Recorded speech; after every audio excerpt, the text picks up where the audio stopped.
Welcome to the foundational module, where we examine the Certified Associate in Project Management certification and the roadmap toward your professional success. This section provides the essential context required to navigate the certification process effectively while mastering the core pillars of the Project Management Institute standards. This course is an unofficial, independently produced study guide and is not affiliated with, endorsed by, or connected to the Project Management Institute, PMI, in any way. All trademarks, including CAPM and PMBOK, belong to their respective owners. This content is for informational and educational purposes only and does not guarantee success on the exam. Achieving the CAPM certification is a significant milestone for junior project managers who intend to distinguish themselves in a competitive global market. This course is designed to transition you from theoretical understanding to the practical application of industry-standard project management frameworks. You act as the bridge between organizational strategy and execution, and this certification validates your ability to contribute to complex projects from day one. By investing time here, you're not just studying for a test, but acquiring a professional language that remains consistent across industries. We will systematically demystify the PMBOK Guide 7th edition and the Process Group's Practice Guide to ensure your knowledge is both deep and compliant with current standards. To begin our journey, we must first address the eligibility requirements and the structured application process required by the Project Management Institute. Candidates generally need a secondary degree, such as a high school diploma or an associate degree, alongside 23 contact hours of project management education, which this course provides. We will review how to properly submit your application and what to expect regarding the exam structure, which now tests your competency across 4 specific domains. These domains include project management core concepts, predictive plan-based methodologies, Agile frameworks, and business analysis frameworks. Understanding how these sections are weighted is vital for your preparation, as it allows you to allocate your study time effectively based on the percentage of questions assigned to each area. Success in this certification exam requires more than rote memorization. It demands that you grasp the underlying logic of project constraints, including scope, schedule, cost, quality, resources, risk, and stakeholder engagement. We will explore these core concepts by analyzing how they interact within a project's life cycle, ensuring you understand that a change in schedule often necessitates a corresponding adjustment in scope or cost. The course is structured to build your proficiency by moving from these fundamental principles into specialized domains. You will learn to differentiate between predictive, plan-based methodologies and adaptive, agile frameworks, which is a frequent area of confusion for new candidates. By the end of this curriculum, you will possess a comprehensive roadmap, allowing you to approach your study habits and practice exams with clarity and confidence. We look forward to seeing your progress as you master these essential project management domains. Welcome to our exploration of project fundamentals, where we will establish the distinction between projects and operations to build a solid foundation for your certification journey. Mastering these core concepts ensures you do not just memorize definitions, but truly understand how business value is realized. If you're looking to distinguish yourself as a project management professional, understanding the core structure of organizational work is your first step toward success. This course provides you with the precise knowledge required to pass your exam and apply industry-standard methodologies to real-world scenarios. We will walk through the mechanisms that govern successful project delivery and organizational strategy. You're going to learn exactly how to navigate the complex environment projects inhabit. By investing your time here, you are positioning yourself to solve the professional challenges that make you an indispensable asset to any organization. Every endeavor in an organization falls into one of 2 buckets: projects or operations. A project is a temporary endeavor undertaken to create a unique product, service, or result, meaning it has a defined beginning and end. Operations, on the other hand, are ongoing, repetitive sequences that sustain the day-to-day functions of a business. When a project reaches its goal, it terminates, whereas operations repeat to maintain the value created by previous projects. A clear example is an IT team upgrading a company's server infrastructure. That specific upgrade is a project. However, the subsequent maintenance of those servers by the help desk is operational work. Projects are characterized by unique deliverables and progressive elaboration, which is the process of improving and detailing a plan as more information becomes available. You cannot treat a project like an assembly line because each project brings unique risks and objectives. Furthermore, every project exists within a social, economic, and environmental context. A project meant to build a bridge, for example, must account for local weather conditions, the economic cost of materials, and the environmental impact on the surrounding habitat. Understanding these attributes is vital because projects are the primary vehicles for change in an organization, and they must be managed with higher volatility than routine operational tasks. Organizational structures define how the project manager exercises authority and how resources are allocated. In functional organizations, the line manager holds most authority, and the project manager's role is often focused on coordination. Conversely, in projectized organizations, the project manager maintains total authority over the project team and budget, serving as a dedicated lead. A matrix structure exists between these two extremes, acting as a hybrid where the project manager and functional manager often share authority. This balance can be weak, balanced, or strong depending on how much power the functional lead retains compared to the project lead. Navigating the workplace requires distinguishing between enterprise environmental factors and organizational process assets. Enterprise environmental factors, or EEFs, are conditions not under the control of the project team, such as market conditions, government regulations, or even the prevailing corporate culture.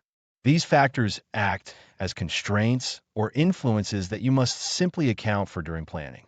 In contrast, organizational process assets, or OPAs, are the internal resources you use to get the job done. These include templates, historical data from past projects, standard operating procedures, and lessons learned registers. Every project moves through a life cycle from initiation to closing, separated by phase gates that act as checkpoints. These gates are critical decision points where management reviews project performance to determine if the project should move into the next phase or be terminated. During these performance reviews, you assess if the budget, schedule, and scope remain aligned with the initial business case. If a project no longer makes strategic sense, or if it fails to meet quality standards at a gate, it is the responsibility of leadership to cancel it. This structured life cycle ensures that resources are not wasted on projects that have lost their viability. You now possess the conceptual framework necessary to differentiate between operational sustaining work and project-based change initiatives. Continue building on this knowledge as we move forward into the next segment of our course. Welcome back. And today we turn our attention to the project manager within their sphere of influence and the core competencies required to thrive in this role. This chapter explores how you navigate complexity, lead diverse teams, and align technical execution with tangible business value. To understand the project manager's responsibility, one must first look at the PMI talent triangle, which defines the skill sets necessary for contemporary success. The talent triangle consists of 3 pillars: ways of working, power skills, and business acumen. Ways of working refers to the technical project management expertise, encompassing various methodologies like predictive, agile, or hybrid approaches you might apply to a project. Power skills focus on interpersonal behaviors, including communication, emotional intelligence, and empathy, which are vital for influencing stakeholders who do not report to you directly. Finally, Business acumen requires you to understand the broader strategy of the organization, ensuring that every project decision supports the overarching mission and financial objectives of the company. A project manager who neglects any one of these pillars will find it difficult to deliver sustainable results in modern enterprise environments. The sphere of influence is a conceptual framework that helps you identify where you should focus your energy. It starts with the immediate project team, moves outward to the organization, and finally extends to the industry or professional community. Within the immediate team, your role is to remove blockers and foster a collaborative environment. When dealing with the organization, you act as a bridge between project outcomes and strategic business objectives, essentially serving as a translator between technical staff and executive management. In the industry, your influence manifests through sharing knowledge and staying current with evolving best practices. Recognizing these boundaries prevents you from becoming overwhelmed by attempting to control factors outside your reach while ensuring you remain proactive where you can make an impact. Leadership style is not a fixed attribute, but a tool that you must adapt based on the maturity of your team and the requirements of the project. Servant leadership is increasingly common, where the project manager focuses primarily on the needs of the team members, removing obstacles, and providing resources so they can perform work effectively. Transactional leadership involves a more structured approach, relying on rewards or corrective actions based on performance against established goals. Transformational leadership seeks to inspire and motivate the team by aligning project goals with the personal values of the participants. The laissez-faire style, where the manager provides a hands-off approach, might be appropriate for highly experienced, self-sufficient teams, but is often ineffective in disorganized or high-pressure environments. Your mastery of these styles and the wisdom to know which one to employ is a defining characteristic of an expert project manager. Integration management is perhaps the most critical responsibility, as it requires you to synthesize disparate pieces of information into a cohesive execution plan. You're not only managing the technical scope, but also ensuring that communication flows properly among all stakeholders and that conflicting requirements are resolved through negotiation. Consider a scenario where the engineering team wants to prioritize performance, while the business side demands an early release to market. Your role is to mediate this conflict. You must negotiate a path that balances these technical requirements with business needs without compromising the final quality of the deliverable. Effectively managing this integration means you must keep a constant pulse on the project environment, anticipate potential disconnects, and adjust your communication style to keep all layers of the organization aligned. Working within diverse project teams presents unique challenges that you must navigate with high levels of interpersonal skill. Effective communication is the bedrock of project management, as it prevents misunderstandings that can lead to scope creep or missed deadlines. Conflict resolution is another necessary competency, especially when cross-functional teams hold differing opinions on how to proceed.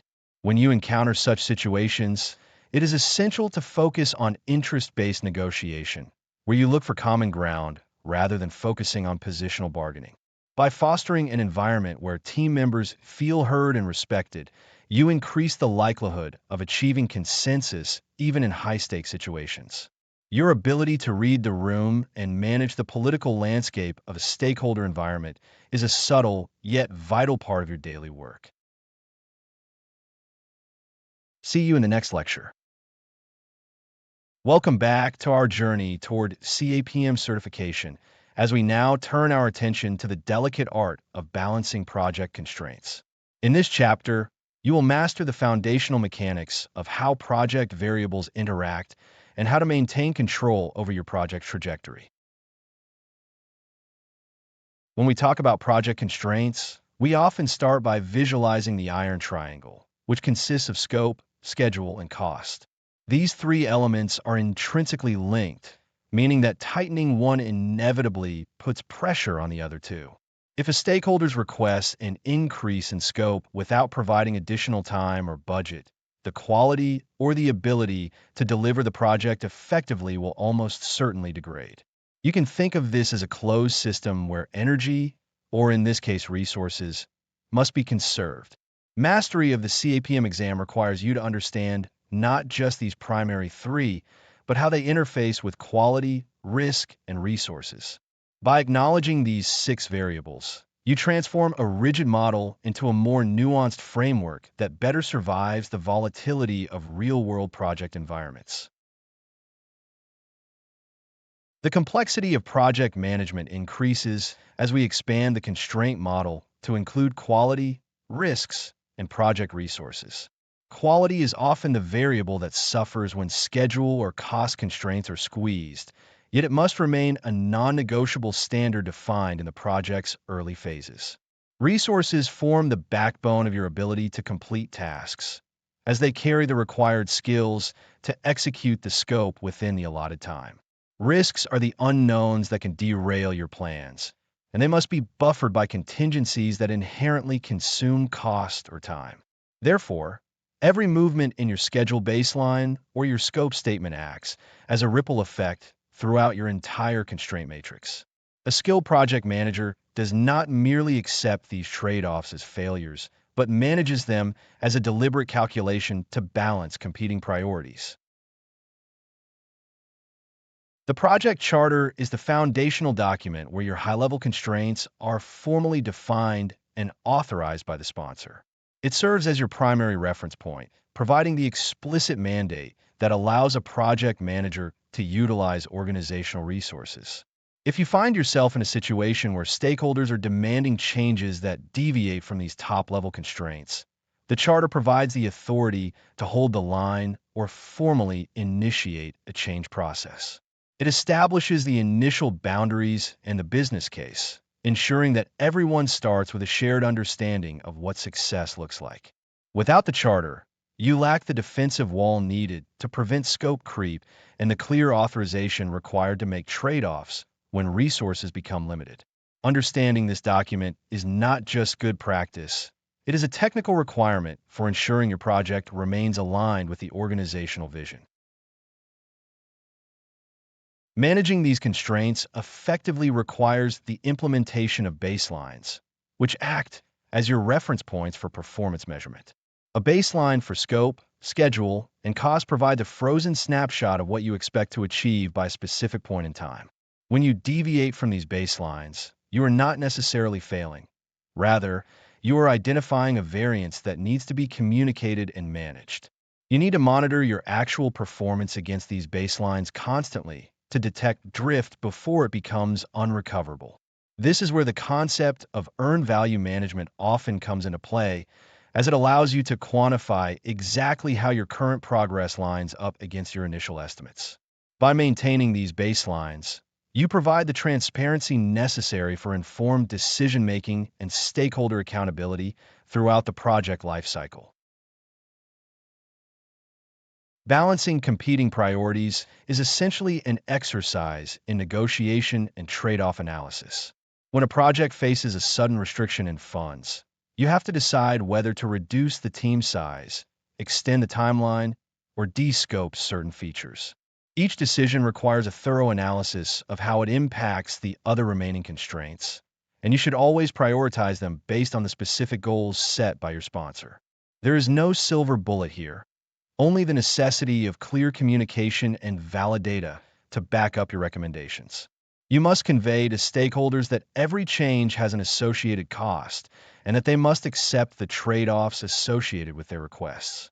By presenting viable options rather than just obstacles, you shift the conversation from a zero-sum game into a collaborative process of strategic decision-making. I trust this overview gives you a stable baseline for navigating the complex trade-offs you will encounter on the exam. I will see you in the next lesson. Welcome to our exploration of stakeholder and communication management, where we will translate human dynamics into structured project processes. We will master the tools required to identify key players, manage their expectations, and establish the flow of information necessary for project success. Effective project management is rarely about the technical tasks alone. It is fundamentally an exercise in navigating human relationships. We begin by identifying our stakeholders, which involves classifying individuals or groups who may be impacted by or can influence the project outcomes. A common tool for this is the power interest grid, which maps stakeholders based on their level of authority and their concern for the project. By placing stakeholders in 4 quadrants, we gain a clear strategy for daily interaction. We manage closely those with high power and high interest, while keeping others adequately informed. Alternatively, the salience model provides a more nuanced view by evaluating stakeholders based on urgency, power, and legitimacy. This model helps us prioritize those whose needs simply cannot be ignored, ensuring we dedicate our limited attention to the right people at the right time. Once identified, we must categorize these individuals by their engagement levels, which range from unaware and resistant to neutral, supportive, and leading. An unaware stakeholder may pose an unexpected risk, while a resistant stakeholder requires proactive strategies to surface and address their specific concerns. The objective is not necessarily to move everyone to a leading role, but rather to shift them to a level of support that is sufficient to ensure project progress. Conflict will inevitably arise, and when it does, it should be viewed as a predictable outcome of diverse interests rather than as a failure of management. Successful managers view conflict resolution as a necessary tool, utilizing negotiation and consensus building to realign stakeholders without sacrificing the primary project objectives. Maintaining these relationships requires a structured approach to transparency, which is why your communication plan acts as the connective tissue for the entire project. A project communications management plan is the formal blueprint that dictates who requires specific information, the frequency of that delivery, and the transmission method. We differentiate between 3 primary communication methods: push, pull, and interactive communication. Push communication involves sending information directly to receivers without a specific request, such as project status reports sent via email or automated alerts. Pull communication, by contrast, relies on users retrieving information from a central repository, such as a project dashboard or a shared intranet portal where documents reside for self-service access. Interactive communication is the most effective form for complex issues, as it involves a multi-directional exchange of information, such as meetings, phone calls, or video conferencing. Choosing the right channel often depends on the sensitivity of the information and the urgency of the feedback loop required by the recipient. Transparency is not merely an ethical consideration. It is a pragmatic mechanism for sustaining team morale and maintaining stakeholder trust. When we share information clearly and consistently, we reduce the ambiguity that often breeds anxiety and resistance among team members. Feedback loops are essential here, as they provide a mechanism for stakeholders to confirm they're receiving the information they need in a format that aids their decision-making. If your reports are ignored or misunderstood, you're not communicating effectively, even if you are sending the messages precisely on schedule. Review your metrics regularly to ensure that the process of reporting is delivering tangible value to the project rather than functioning as mere administrative overhead. By refining these channels, you ultimately build a resilient project environment capable of absorbing change and overcoming inevitable setbacks with minimal friction. We have defined the essential frameworks for managing both the people and the information that ensure project alignment. I look forward to your presence in the next session. Welcome back, everyone. In this chapter, we will examine the organizational structures, systemic environments, and governing frameworks that dictate how projects function within a broader enterprise. Projects do not exist in a vacuum. They operate within complex systems that exert significant influence on their feasibility and ultimate success. Understanding the project environment requires looking at both external and internal factors that shape the boundaries of your work. External factors often include market conditions, social and cultural influences, legal restrictions, and physical environmental constraints that a project manager cannot control but must proactively navigate. Internal factors are equally critical, as they involve the organizational assets, human resource policies, and existing organizational knowledge bases that define your operational reality. When you evaluate these factors, you are essentially determining the degree of freedom you have within your project charter and plan. Failing to account for these elements early in the project life cycle often leads to misaligned expectations or strategic drift that is difficult to correct later. A structured analysis of these variables ensures that your project remains relevant and viable despite the inherent instability of the surrounding business ecosystem. Organizational systems are defined by the governance frameworks that establish the rules, authority, and accountability for project teams. At the highest level, organizational governance provides the structural framework for decision-making, ensuring that project objectives align with the overarching enterprise strategy. This governance goes far beyond simple policy. It encompasses the management elements that define how resources are allocated, how performance is measured, and how risks are authorized. You will often encounter specific management elements that dictate reporting lines, compensation structures, and the level of autonomy granted to the project manager. In some environments, authority is centralized, while in others, it is distributed across various departments, which directly impacts your ability to secure necessary assets. A project manager who lacks a clear understanding of these governing frameworks will struggle to influence stakeholders or resolve conflicts effectively. Therefore, mapping out the power dynamics and the official reporting hierarchy is a foundational step in establishing your project's identity and legitimacy within the company. The physical and virtual work environments play a deterministic role in how team dynamics evolve over the life of a project. Physical collaboration often fosters rapid information exchange and immediate emotional feedback, which can be invaluable during complex problem-solving sessions or high-stakes brainstorming. Conversely, virtual environments require a more deliberate approach to communication, relying on asynchronous tools and digital infrastructure to maintain team cohesion. The transition to virtual work does not merely change where people sit. It fundamentally alters collaboration patterns, trust formation, and the speed at which conflict can be resolved. As a project manager, you must adapt your leadership style to suit the specific constraints and advantages of your team's environment. If your team is geographically dispersed, you must invest additional effort in establishing rituals that compensate for the lack of face-to-face interaction while being mindful of potential time zone differences. The goal is to create an environment where information flows transparently regardless of the physical presence of your team members. Regulatory, legal, and ethical standards set the mandatory boundaries within which your project must operate to be considered successful. Compliance is not an elective activity. It is a fundamental constraint that can lead to project termination if ignored or mismanaged.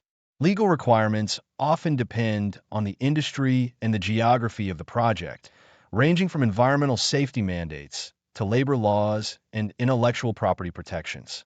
Simultaneously, ethical standards define the professional conduct expected of the project team, ensuring that actions taken during the execution phase remain aligned with broader societal and organizational values.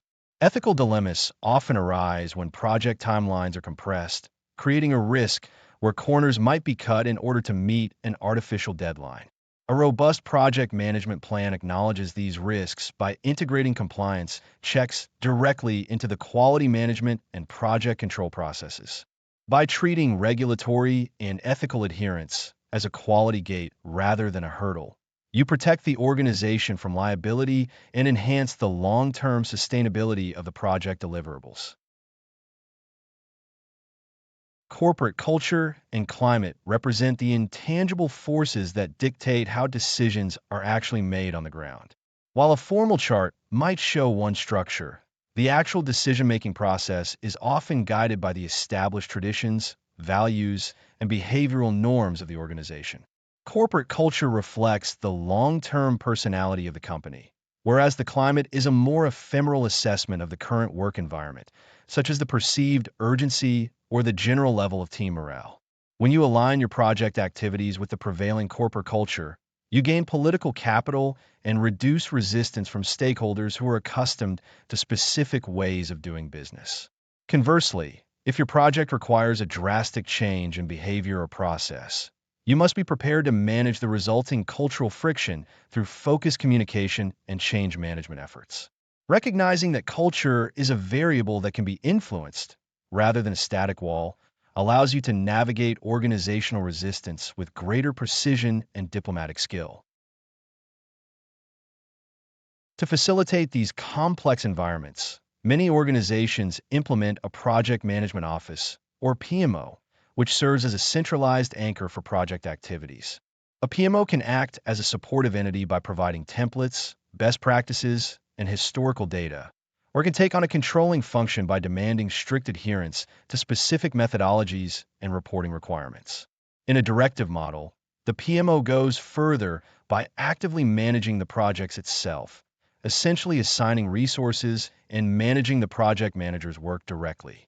Understanding the model employed by your organization is essential, as it tells you exactly where your authority begins and ends, and whether the PMO is a partner to your success or an oversight body that requires regular reporting. By leveraging the service model of your PMO, you can offload administrative burdens and gain access to expertise that would otherwise be beyond the reach of an individual project team. Effectively utilizing these organizational assets is a mark of a mature project manager who knows how to optimize results within a broader system of support. I will see you in the next lesson. Welcome to our exploration of project integration management. This chapter will provide you with the essential framework for coordinating all disparate project processes into a cohesive, successful endeavor. Project integration management acts as the central nervous system of any project, ensuring that every individual process interacts harmoniously to produce the desired outcomes. You might view it as the conductor of an orchestra, where the project manager gathers input from disparate knowledge areas, like scope, schedule, and cost, to create a unified project management plan. This coordination is what prevents the common pitfall of managing individual components in isolation, which often leads to project fragmentation. Without integration, a project manager might optimize task duration while inadvertently compromising the required quality or inflating the budget.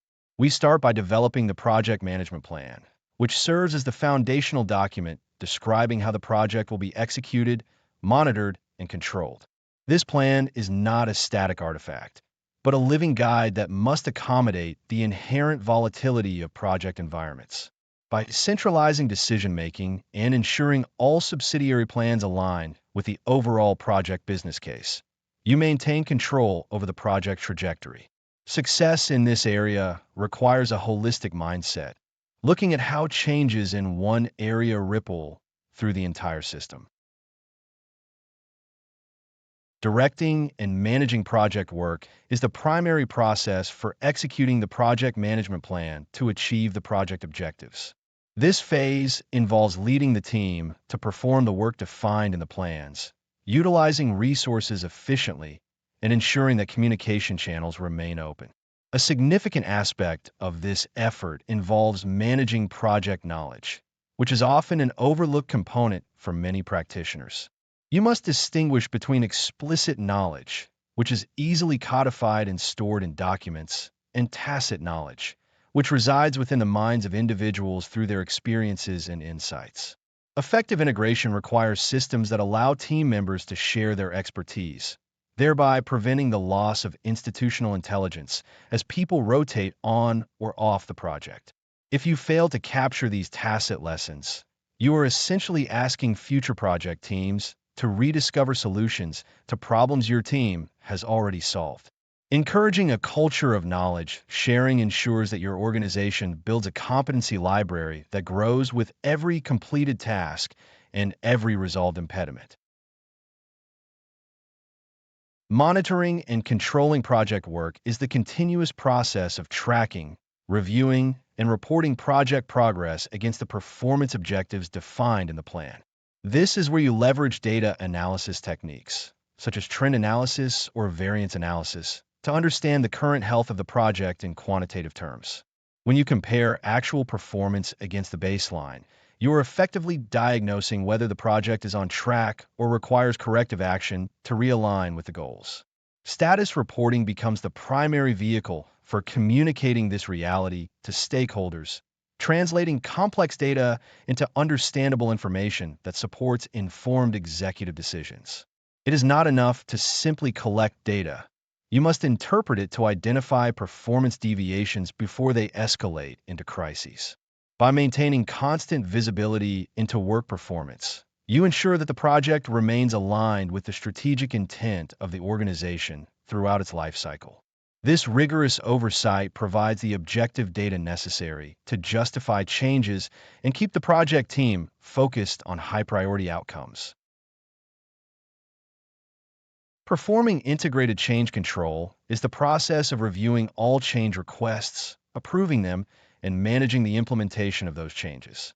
Every change, regardless of its perceived simplicity, has a direct impact on the project, typically affecting the triple constraint of scope, time, and cost. You must implement a structured change request form that forces the requester to articulate the justification, impact, and necessary resources for the proposed change. For significant changes, the project manager often presents these requests to a change control board, or CCB, which is a group of stakeholders responsible for evaluating changes based on business value and strategic risk. The role of the CCB is to ensure that only changes that truly add value or resolve critical issues are integrated into the baseline, thus protecting the project from scope creep. A disciplined approach to change control keeps the project scope stable while providing a transparent process for addressing the inevitable evolution of project requirements. Without this control, the project management plan loses its integrity, rendering any progress tracking meaningless and unreliable. Formal project closure marks the final phase in integration, where we ensure that all project requirements are met and the deliverables are formally accepted by the customer. This process involves more than simply stopping the work. It requires the transition of the final product to the operational or support teams that will maintain it beyond the project lifecycle. You must ensure that all documentation is complete, assets are returned, and final financial obligations are settled to avoid any residual liabilities. A critical, often neglected, step during closure is the archiving of lessons learned for future organizational use. By documenting what went right and what went wrong, you convert ephemeral project experiences into permanent organizational assets. These historical records provide invaluable insight for future project managers, helping them avoid past mistakes and replicate successful strategies. Completing this closure process with rigor ensures that the project team is properly disbanded and the organization gains the maximum long-term value from the completed work. I will see you in the next session. Welcome to our exploration of project scope and work decomposition within predictive frameworks. We will define how to establish boundaries that ensure project success through disciplined documentation and structuring. Defining the project scope is the process of developing a detailed description of the project and its final product. It serves as the foundation for the entire project lifecycle, ensuring that all stakeholders have a shared understanding of what is included and, equally importantly, what is excluded. The project scope statement provides this clarity by documenting deliverables, assumptions, constraints, and acceptance criteria. Before we write this statement, we must gather requirements from stakeholders using structured techniques such as interviews, focus groups, and surveys. These interactions help us translate high-level needs into actionable requirements that serve as the building blocks for the project. When you fail to formalize these requirements, you inadvertently open the door to ambiguity and subsequent conflict later in the execution phase. This documentation is not mere bureaucracy. It acts as a contract between the project team and its sponsors regarding the project's purpose. Once we have a firm grasp of the requirements, we turn our attention to the work breakdown structure, or WBS. Decomposition is the primary method here, where we break down the total project scope into smaller, more manageable components. We continue this process until we reach the work package level, which is the lowest level of the WBS where cost and duration can be reasonably estimated and managed. Think of it like assembling an engine. If you remain at the high level of buying an engine, you cannot manage the individual tasks required to source, test, and install its components. Each level of the WBS serves as a progressively more detailed definition of the project work. By strictly adhering to this hierarchy, we ensure that the project team is focused on the actual work required to achieve the objectives. If a task does not contribute to the final deliverables, it should not appear in the WBS at all. The culmination of this effort is the establishment of the scope baseline, which is the approved version of the scope statement, the WBS, and the accompanying WBS dictionary. This baseline is essential for monitoring and controlling the project as it moves forward. The WBS dictionary is a vital support component that provides detailed information about each work package, including the person responsible, the schedule, and the specific criteria for completion. Without the WBS dictionary, the WBS itself is just a collection of nouns that lacks actionable context for a project team. Maintaining this baseline is what allows us to identify and manage scope creep, which represents unauthorized changes or uncontrolled additions to the project scope. Similarly, we must be vigilant against gold plating, which occurs when team members add features or extra effort that were never requested by the customer. Both practices undermine the project's cost and schedule constraints, often leading to failure. Scope validation is the final, critical step in this process, occurring during the monitoring and controlling phase of the project. This is the formal process of obtaining stakeholder acceptance of the project deliverables that have been completed. It is a distinct process from quality control, which focuses on the correctness of the deliverables and whether they meet internal quality requirements. In scope validation, we are checking if the work is acceptable to the customer based on the previously defined acceptance criteria. You facilitate these reviews to ensure that the work performed matches what was agreed upon in the initial project scope statement.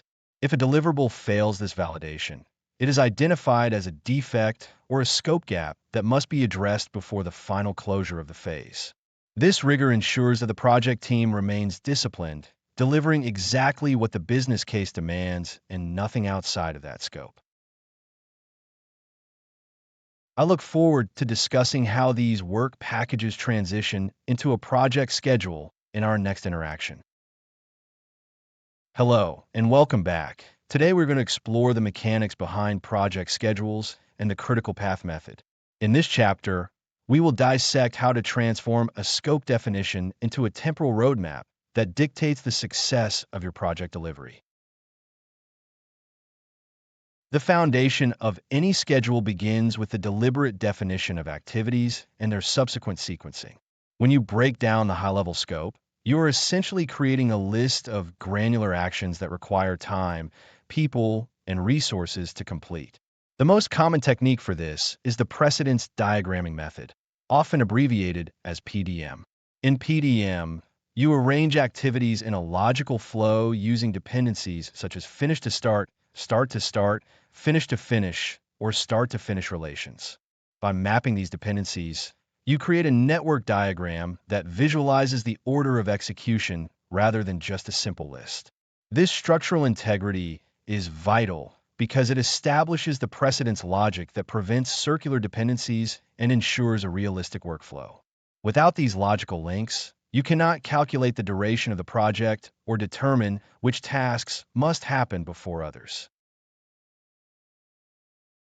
Once sequences are established, we must apply duration estimation techniques to quantify the time required for each piece of work. Analogous estimation uses historical data from similar previous projects to generate a relatively quick, albeit less precise, estimate. Parametric modeling takes this further by using statistical relationships between historical data and other variables, such as calculating the days required for coding based on lines of code or square footage of construction.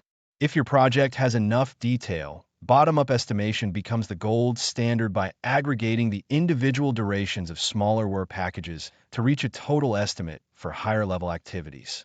When uncertainty is high, we often employ three-point estimation, which calculates the weighted average of optimistic, pessimistic, and most likely scenarios. This probabilistic approach, often using the beta distribution, provides a much more robust buffer for the inherent unpredictability found in complex project environments. Developing the final schedule requires integrating these sequences and estimates into a coherent timeline that identifies the critical path. The critical path is defined as the sequence of scheduled activities that determines the duration of the project. It is the longest path through the network. Any delay to a task on the critical path results in a delay to the entire project finish date, as these tasks possess zero float. Float, or slack, represents the amount of time an activity can be delayed without pushing back the project completion date or violating schedule constraints. By analyzing the network, you can identify these critical activities early and focus your management efforts on ensuring they remain on track. Visual tools like Gantt charts provide a clear bar-based timeline, while milestone charts highlight key completion points for stakeholders who may not need to see the underlying task complexity. To refine the schedule, practitioners often manipulate the timeline using leads and lags, while managing resource constraints through leveling and smoothing. A lead allows a successor activity to start before its predecessor completes, whereas a lag adds a mandatory waiting period between activities. You might apply resource leveling when your organization has limited availability, shifting start and finish dates to accommodate those peaks and valleys in workforce capacity. Resource smoothing, by contrast, adjusts the schedule only within the bounds of existing float, keeping the resource utilization profile uniform without extending the critical path. These techniques allow the project manager to balance the reality of resource limitations against the pressure of the project deadline. Ultimately, this leads to the creation of the schedule baseline, which serves as the frozen version of your plan against which progress will be measured. Managing this baseline is not a static activity, but rather a dynamic process of monitoring and controlling performance through earned value management. EVM allows us to objectively measure schedule variance by comparing the earned value of work performed against the planned value of work scheduled. If your schedule variance is negative, you are behind schedule, and if it is positive, you are ahead. By calculating the Schedule Performance Index, you obtain a ratio that represents the efficiency of your team in completing work compared to the baseline. These quantitative metrics prevent the subjective reporting of progress and ensure that stakeholders rely on data-driven insights rather than optimistic assumptions. Consistent monitoring of these variances allows for corrective actions long before the project finish date is jeopardized, keeping the final delivery on course. See you in the next lecture. Welcome to the chapter on cost and budget management, where we will translate project scope into financial reality.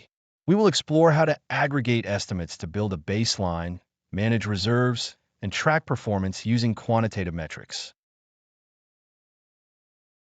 Cost management starts with a methodical process of estimating the monetary resources required to complete project activities.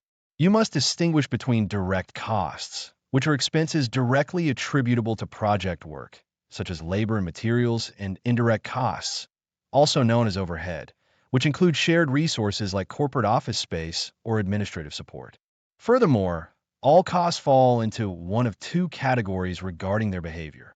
Fixed costs remain constant regardless of production volume, while variable costs fluctuate based on the amount of work completed. As a project manager, Your goal is to aggregate these individual cost estimates into a time-phased budget.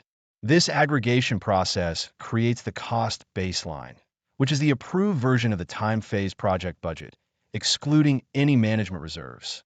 This baseline serves as the primary reference point from which you will measure and monitor project cost performance throughout the life cycle. Beyond the plan baseline, you must account for uncertainties using two specific types of financial buffers. Contingency reserves are essentially the budget allocated for known unknowns, which are specific risks identified within your risk register that have an associated probability of occurring. Because you can estimate the financial impact of these identified risks, this reserve is part of your cost baseline and is generally under the control of the project manager. In contrast, management reserves are the funds set aside for unknown unknowns, representing unforeseen risks that were not specifically identified during the planning phase. These reserves are not included in the cost baseline, but are part of the total project budget, and they typically require formal change control processes to access if the need arises. Maintaining this distinction is crucial because it correctly conveys how much financial flexibility you have to mitigate both anticipated and unanticipated events. To maintain control during execution, we rely on Earned Value Management, or EVM, which integrates scope, schedule, and cost data. You begin by determining the plan value, which is the authorized budget assigned to the work scheduled to be completed by a given date. The earned value is the measure of the work actually performed expressed in terms of the budget authorized for that work, while the actual cost represents the realized cost for the work performed. Using these, you calculate cost variance as the difference between earned value and actual cost, where a negative value indicates you're over budget. Schedule variance is the difference between earned value and plan value, where a negative value confirms that you are behind schedule. These metrics provide an objective view of the project's health compared to the initial projections. When variance appears, we use indices to understand the efficiency of the project up to that point. The Cost Performance Index is calculated by dividing earned value by actual cost, providing a ratio that indicates how efficiently you are utilizing your financial resources. A CPI greater than 1 is positive, meaning you are spending less than the value you are creating, while a value below 1 signifies cost inefficiency. Similarly, the Schedule Performance Index is the ratio of earned value to plan value, revealing your schedule efficiency.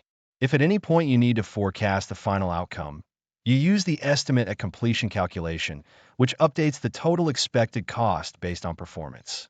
For an even more analytical approach, the To-Complete Performance Index tells you the efficiency you must maintain on the remaining work to reach your target budget.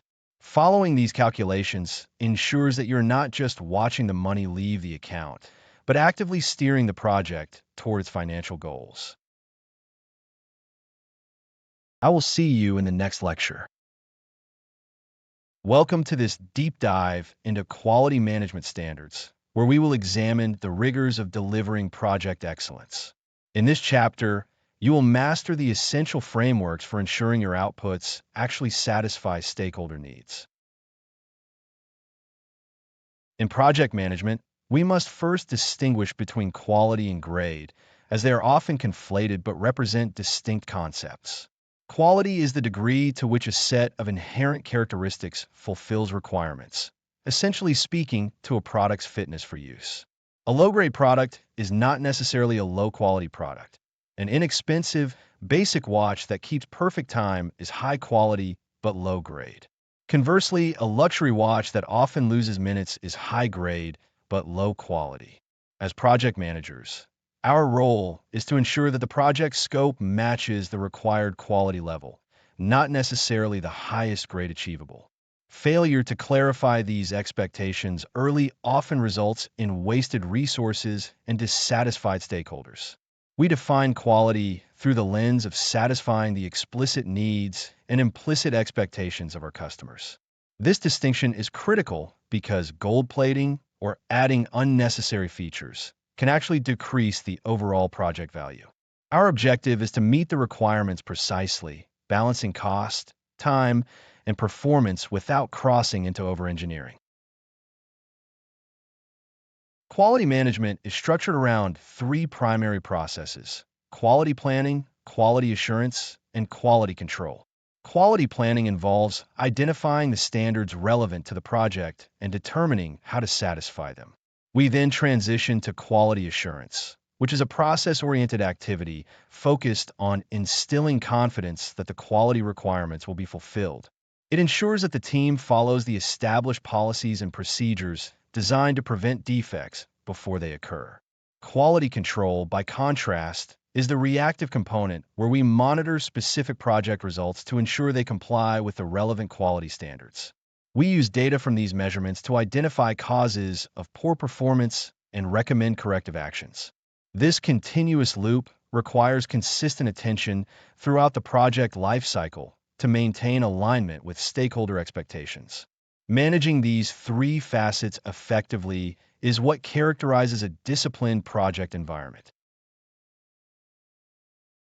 We frequently utilize specific analytical tools to visualize data and diagnose issues during the quality control process. The Ishikawa diagram, or fishbone diagram, helps us perform root cause analysis by categorizing potential sources of variation. When we observe patterns in our process, control charts allow us to determine if a project process is stable or has predictable performance.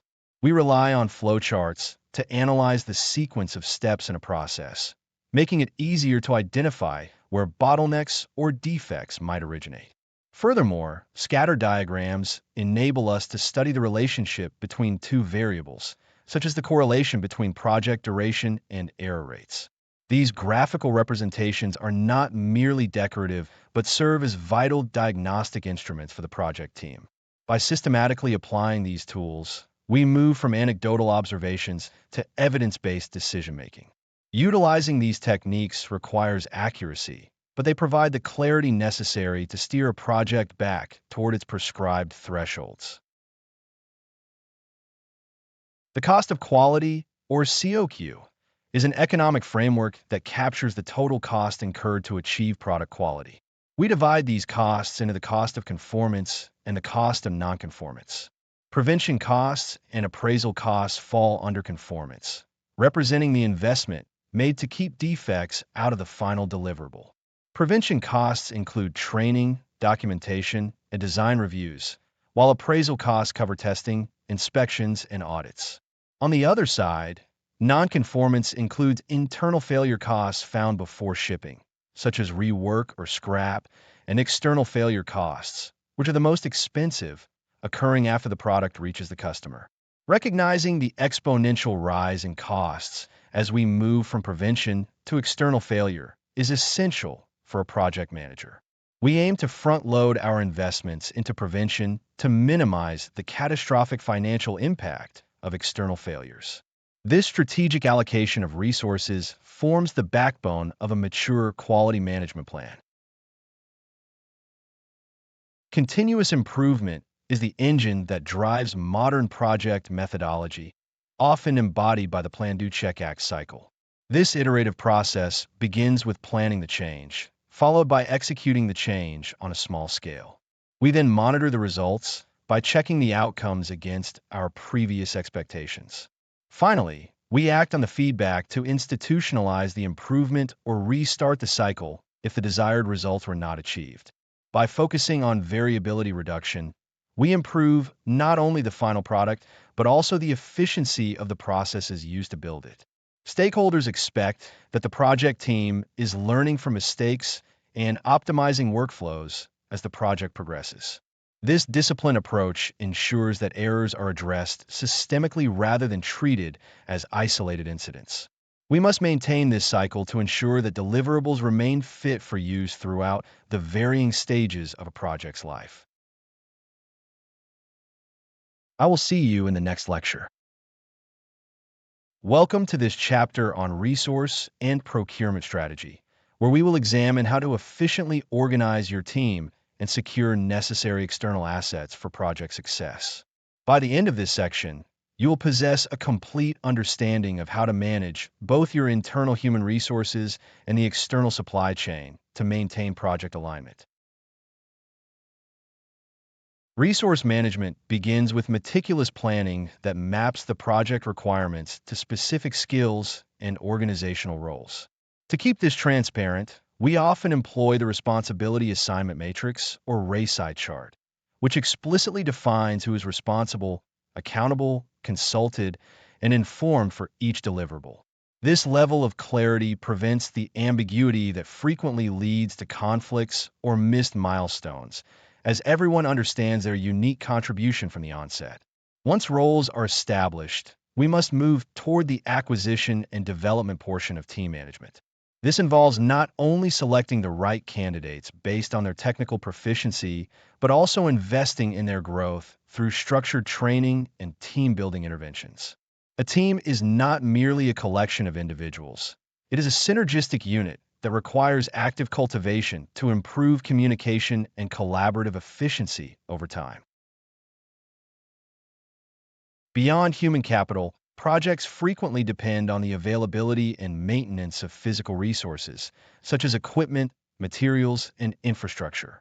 Managing these resources requires ongoing monitoring to ensure they are being utilized according to the schedule and budget constraints. If you find that equipment idling time is high, or that certain materials are being wasted, you must take corrective steps to reallocate or adjust procurement orders to avoid inefficiency.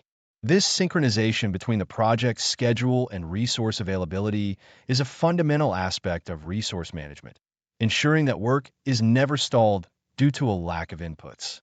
When we shift our focus toward procurement, we begin by conducting a make-or-buy analysis to determine whether it is more cost-effective and efficient to produce a component internally or procure it from a vendor.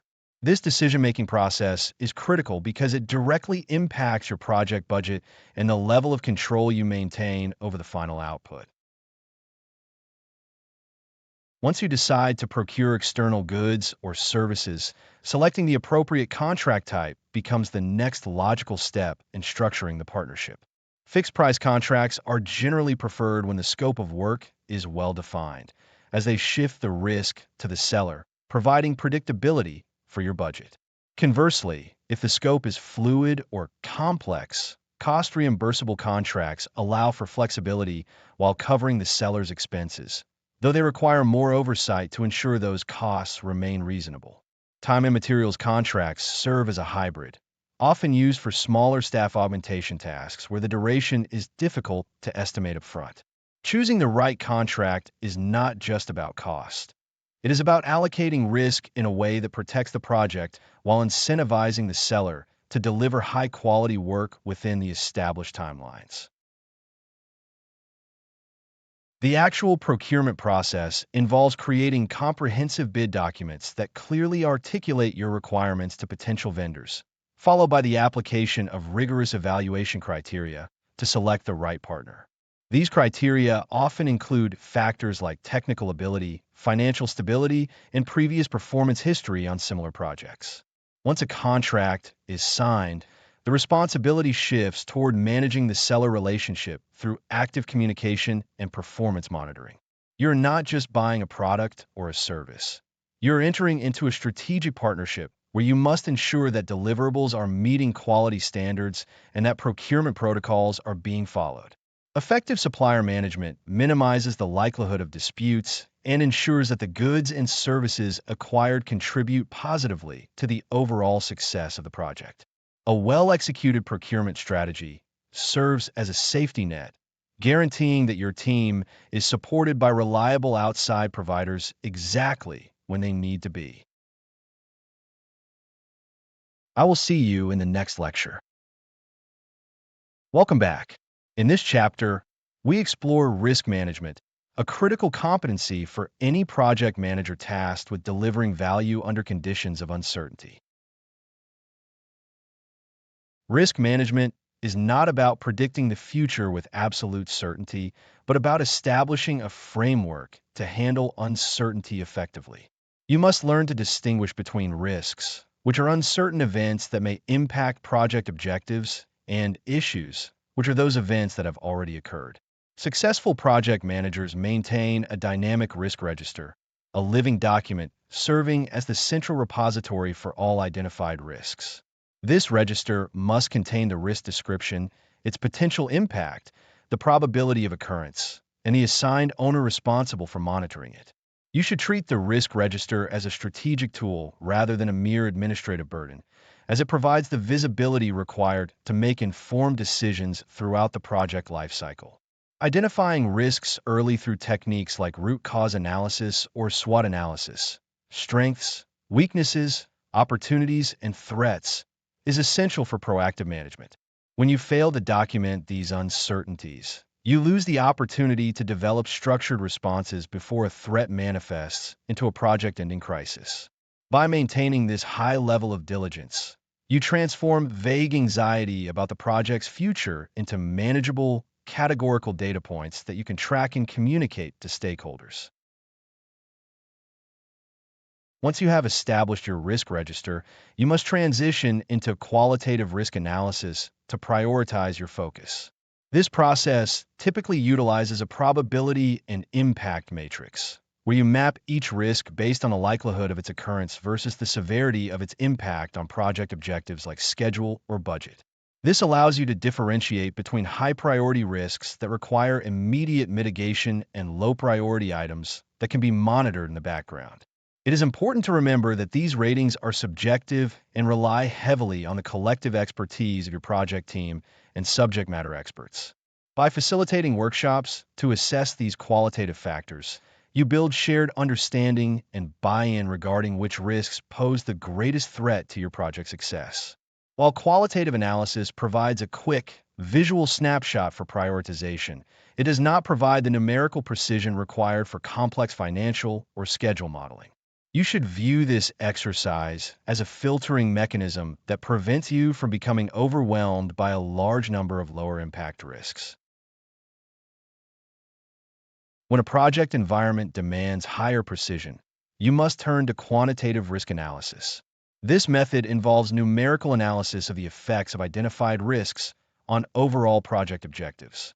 You might use techniques like Monte Carlo simulation, which uses computer models to simulate thousands of project iterations to determine the probability of meeting specific cost or schedule targets. This approach is invaluable when dealing with large capital projects where the cost of uncertainty could lead to significant budgetary overruns or schedule delays.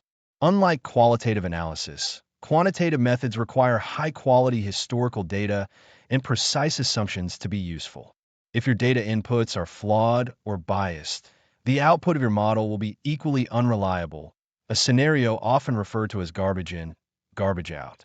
You should use quantitative modeling to help stakeholders visualize the project's S-curve or to determine the level of contingency reserves required to provide a specific level of confidence in the project's completion. Developing risk response strategies requires a balanced approach to both threats and opportunities. For negative risks, the standard strategies are to avoid, transfer, mitigate, or accept. Avoidance involves changing the project plan to eliminate the threat entirely, whereas transference involves shifting the impact of a risk to a third party, such as by purchasing insurance or using fixed-price contracts. Mitigation focuses on reducing the probability or impact of a threat, and acceptance acknowledges the risk while deciding to take no action unless it occurs. Opportunities, on the other hand, require a different mindset. You can exploit an opportunity by ensuring the positive risk is realized, share the opportunity with someone who can better capitalize on it, or enhance the opportunity by increasing its probability or positive impacts. Lastly, you can simply accept an opportunity if the potential gain does not warrant active intervention. The path to success lies in understanding your organization's risk appetite and defined thresholds. Risk appetite is the degree of uncertainty an organization is willing to tolerate in pursuit of its goals, while thresholds refer to the levels of impact that trigger specific governance actions. You must align your response strategies with these organizational boundaries to ensure your actions remain within the acceptable corporate policy. Proactive monitoring of these responses is equally vital, as risks are not static and may evolve or be replaced by new uncertainties as the project progresses. You must continuously audit the effectiveness of your mitigation plans to ensure that the controls you have put in place are actually producing the desired outcomes. Failing to monitor these responses is the most common reason for failure in project risk management. Always strive to provide your stakeholders with clear, data-driven insights into how you are protecting the project objectives against the inherent unpredictability of the environment. See you in the next lecture.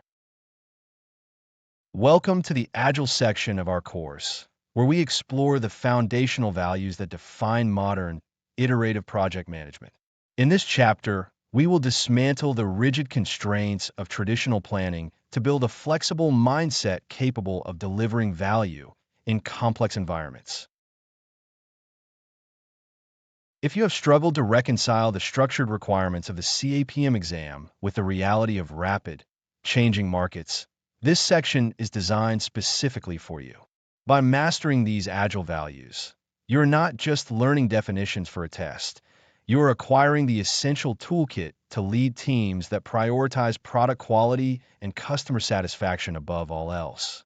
This material serves as the bedrock for the rest of your Agile education, ensuring you approach the exam with the confidence of a practitioner rather than a mere theorist. We will systematically cover the 4 core values of the Agile Manifesto and the 12 supporting principles that govern how effective teams operate. You will learn why shifting focus from predictive, long-term planning toward incremental delivery is a necessary evolution in modern project management. By the end of this chapter, you will possess the clarity of thought required to navigate the transition from command and control structures to environments that foster autonomy and constant improvement. See you in the next lecture. Welcome to this exploration of the Scrum framework, where we will define its core components and mechanics as established in the Scrum Guide. Our focus is to unpack the roles, events, artifacts, and underlying principles that make this framework a cornerstone of adaptive project delivery. Scrum is an empirical process control model, which means it relies on 3 pillars: transparency, inspection, and adaptation. Transparency ensures that the process aspects are visible to those responsible for the outcome, which requires that these aspects be defined by a common standard. Inspection of artifacts and progress toward goals must occur frequently enough to detect undesirable variances. When an inspector determines that one or more aspects of a process deviate outside acceptable limits, the process or the material being processed must be adjusted. Adaptation is the core mechanism used to minimize further deviation, ensuring the team remains aligned with the project's evolving requirements. The framework defines 3 specific roles, each with distinct accountabilities. The product owner is accountable for maximizing the value of the product resulting from the work of the team and for the management of the product backlog. The Scrum Master is accountable for establishing Scrum as defined in the guide, serving the team and the organization by removing impediments and facilitating events. Developers are the people in the team that are committed to creating any aspect of a usable increment each sprint, possessing the skills required to do the work. These roles are purposefully designed to be small, manageable, and highly collaborative, preventing the silos often found in traditional, hierarchical structures. By strictly defining these accountabilities, Scrum clarifies who makes decisions and who performs the technical execution, which reduces communication overhead. Timeboxing is fundamental to Scrum through the implementation of the sprint, which is a container event of 1 month or less. Every sprint serves as a fixed-length iteration where a new increment of work is produced, ensuring the rhythm of delivery remains constant and predictable. During sprint planning, the team defines what could be delivered and identifies how that work will be achieved. The daily Scrum creates an opportunity for inspection and adaptation of the sprint backlog, ensuring the team remains on track toward the sprint goal. At the end of the iteration, The sprint review allows stakeholders to inspect the outcome and adapt the product backlog accordingly. Finally, the sprint retrospective provides the team with a dedicated space to inspect their internal processes and plan improvements for the next iteration. Artifacts represent the concrete work or value, providing transparency and opportunities for inspection throughout the development cycle. The product backlog is an ordered list of everything that is known to be needed in the product, serving as the single source of work for the team. The sprint backlog is the set of product backlog items selected for the sprint, combined with a plan for delivering the product increment. The increment is a concrete stepping stone toward the product goal, and each increment must be in a usable condition. To maintain quality standards, the definition of done acts as a formal description of the state of the increment when it meets the quality measures required for the product. This definition ensures that everyone has a shared understanding of what work has been completed. Managing the flow of work in Scrum relies on the prioritization of the product backlog, which ensures that the most high-value features are addressed first. By focusing on these features, the team minimizes waste and delivers measurable results to the customer sooner rather than waiting for an entire project lifecycle to conclude. This approach requires the product owner to continuously engage with stakeholders to understand market needs and adjust the backlog order. Because the framework encourages small, frequent releases, the team can pivot based on real feedback rather than speculative requirements. This iterative delivery model is precisely what makes Scrum effective for projects where the final product is not entirely known at the outset. Relying on these structured mechanics allows teams to maintain high quality while remaining sufficiently flexible to embrace changing business priorities. I will see you in the next lecture. Welcome back. Let's explore how lean principles and Kanban systems reshape our approach to project management. We will examine how these methodologies focus on eliminating waste and optimizing flow within complex environments. Lean methodology originates from manufacturing principles rooted in the identification and elimination of waste, which is anything that does not add value from the customer's perspective. In a project management context, we categorize waste as non-value-added activities, such as excessive task switching, unnecessary handoffs, or prolonged waiting periods. By optimizing the value stream, we ensure that every action taken throughout the project life cycle contributes directly to the final deliverable. This mindset requires us to constantly evaluate our processes to detect inefficiencies that slow down project velocity. When you focus on maximizing value, you naturally reduce the resources spent on activities that do not serve the project objectives. Lean thinking demands a shift from local optimization, where individual teams work in isolation, to systemic improvement across the entire value chain. Practitioners must cultivate an environment where continuous improvement is the baseline for all workflow design and execution. Kanban serves as a visual framework for implementing lean principles by making work visible and managing the flow of tasks through a system. The primary tool we utilize is the Kanban board, which acts as a centralized information radiator for the entire team to see the status of every item. A Kanban board typically consists of columns representing different stages of the workflow, such as backlog, in progress, testing, and done. By visualizing work in progress, or WIP, we immediately see where tasks are stalling or accumulating, allowing the team to address bottlenecks before they cause significant project delays. This transparency compels the team to focus on finishing existing tasks rather than starting new ones, which is a common fallacy in high-pressure environments. Kanban does not prescribe specific roles, which provides the flexibility needed to evolve existing processes rather than forcing a radical organizational change. It functions as an evolutionary management system that adapts to the actual capacity of the project team. One of the most consequential mechanisms in Kanban is the strict application of WIP limits to manage throughput and lead time. By limiting how many items can be in any single stage at once, we intentionally create slack, forcing attention onto impediments that prevent completion. This constraint is critical because when a stage hits its WIP limit, the team cannot pull new work into that column until something moves forward to the next stage.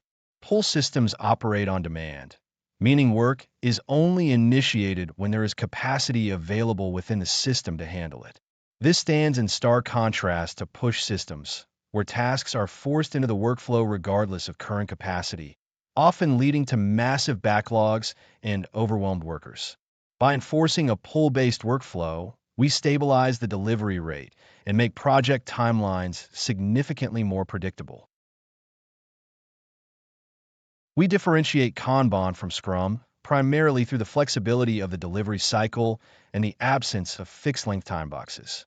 While Scrum relies on strict, structured sprints to deliver potentially shippable increments, Kanban encourages continuous delivery of value based on team capacity and priority. Scrum teams must complete all assigned work within the sprint to hit a goal, whereas a Kanban team manages a continuous flow of incoming requests that are processed as they arrive.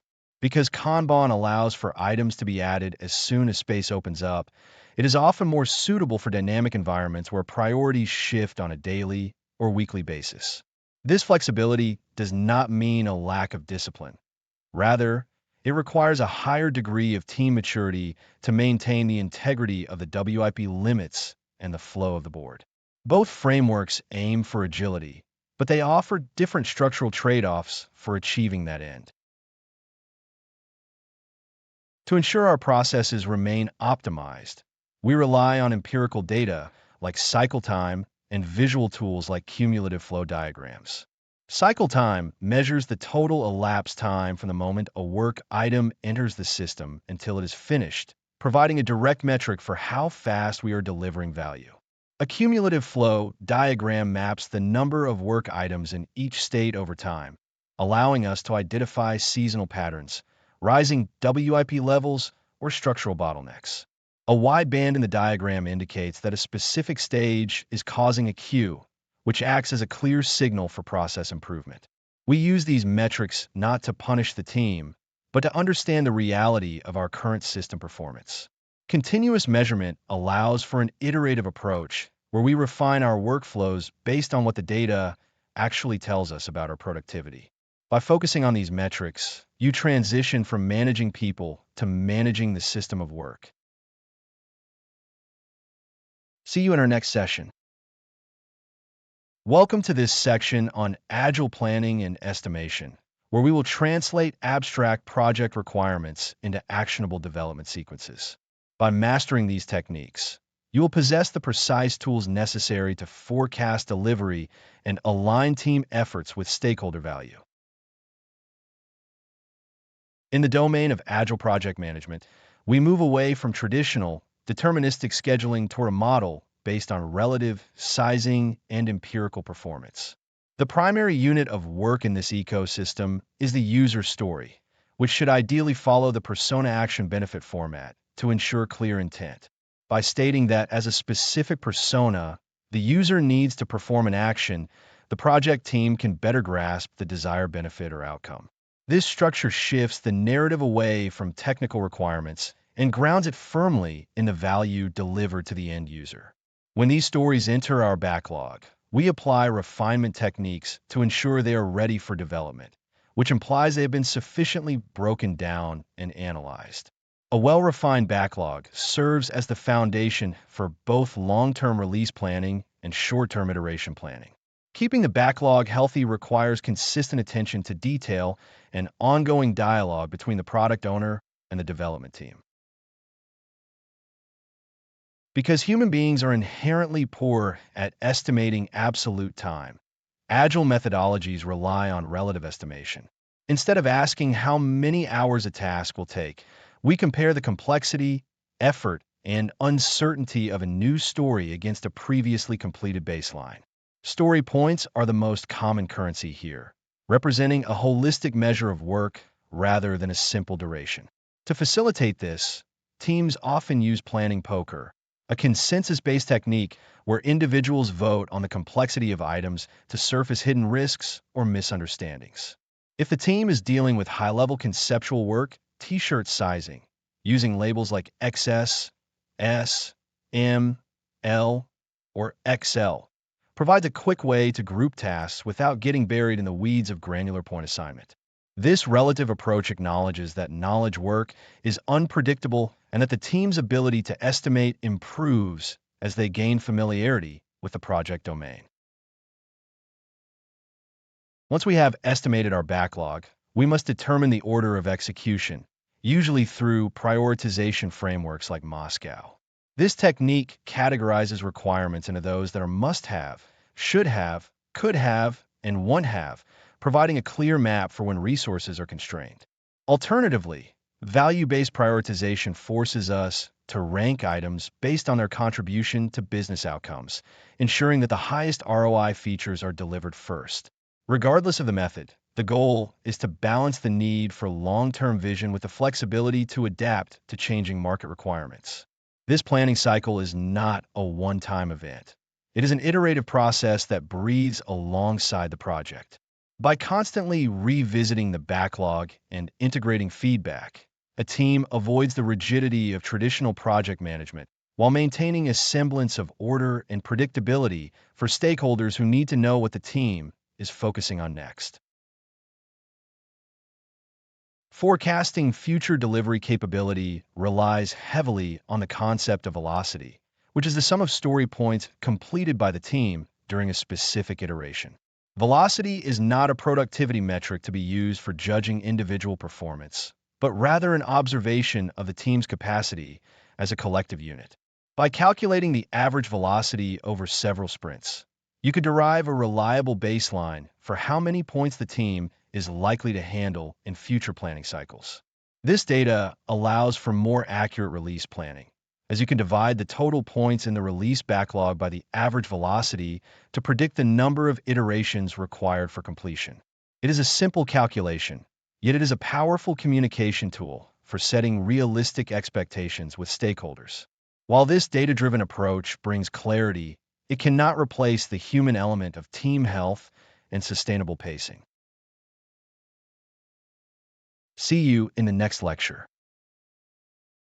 Welcome to our discussion on adaptive leadership and teams, where we explore how to mentor high-performing units in an agile environment. We will cover the mechanics of servant leadership, the dynamics of team development, and the essential strategies for fostering collaboration. In an agile context, the project lead moves away from the command and control paradigm of predictive methodologies to embrace servant leadership. As a servant leader, your primary objective shifts from directing individual tasks to enabling the team to succeed. This means you are responsible for facilitating collaboration, protecting the team from outside noise, and actively identifying and removing impediments. Impediments are any blockers that prevent the team from completing their work, whether technical, organizational, or environmental. By shifting your focus to the needs of the team, you create the conditions under which they can effectively self-organize and self-manage. This approach is not about abdication of responsibility, but rather about intentional contribution through support and guidance. Effective servant leadership requires a constant assessment of team blockers and a proactive stance in navigating organizational bureaucracy to clear the path. Supporting self-organizing and self-managing teams requires a high degree of trust and the promotion of psychological safety. Psychological safety is the shared belief that the team environment is safe for interpersonal risk-taking, such as admitting mistakes or proposing unconventional ideas. Without this safety, team members may fear repercussions for failure, which stifles the innovation that agile frameworks are designed to foster. You cultivate this culture by encouraging continuous learning, where the team views every iteration as an opportunity to inspect and adapt their processes. A culture of learning means that the team celebrates successful outcomes, but also conducts blameless retrospectives when things do not go as planned. When people feel safe to speak up, they identify risks sooner and share knowledge more freely, which directly results in higher quality deliverables. Bridging the gap between agile teams and traditional management requires you to act as a translator of goals and constraints. Senior management often requires predictability and specific reports, while agile teams focus on iterative delivery and responsiveness to change. You must reconcile these perspectives by focusing communication on value delivery rather than just adherence to a static plan. This role involves encouraging decentralized decision-making, where the people closest to the work make the technical decisions, while management focuses on high-level strategic alignment. Decentralization moves authority to the teams, which increases speed and accuracy because those individuals possess the most relevant data. When you empower a team, you are effectively granting them the agency to optimize their own workflow, which is the cornerstone of agility. Understanding the life cycle of a team is critical for any project lead, and we often categorize this through the stages of forming, storming, norming, and performing. During the forming stage, individuals are generally polite but uncertain as they are identifying the boundaries and expectations of the team. As the team enters the storming phase, interpersonal conflicts often arise as members challenge perceptions and assert their work styles, which is a natural part of growth. The norming stage follows, where team members begin to settle into agreed-upon processes and establish effective social and professional dynamics. Finally, the performing stage is reached when the team operates as a cohesive unit, requiring minimal intervention to maintain high levels of productivity. As a project lead, you must recognize which stage a team is currently in, as your coaching style should adjust to support them through the tension and toward the high-performance stage. Coaching, rather than managing, is the primary vehicle for moving a team into the performing stage. Your role is similar to that of a sports coach, who doesn't play the game but optimizes the player's performance by identifying gaps in execution. You might coach by asking incisive questions that force the team to confront their assumptions or by observing interactions to provide honest feedback. This coaching approach ensures that the team owns the solution, leading to stronger commitment and accountability. When you foster high-performing behaviors, you are investing in a long-term sustainability of the team's output.